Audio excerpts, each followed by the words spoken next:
at Cavite. Ito nga pala yung munting negosyo ng aking sister-in-law. Sila ay nag-junk shop. Oh, meron pala dito oh. Pang exercise. Tama-tama, tawagin mo si mama at lagyan mo yung mag-bike dito. Nang hindi naman siya na mag-bike ka. Tamo.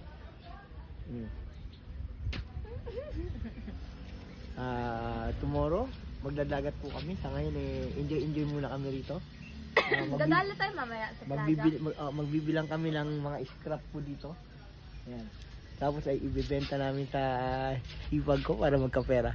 Bye-bye. See you guys. Hi guys. Good morning. Now we are going to Patungan Beach. Bye-bye. See you later. Guys, I'm here on the beach. Look.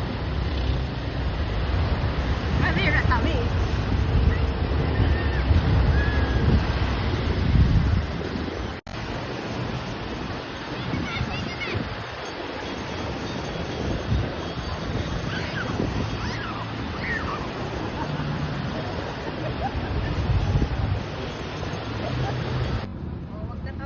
I see your little brother, Mr. Salah.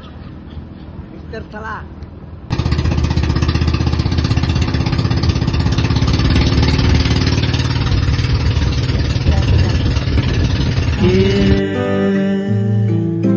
Making each day of the year,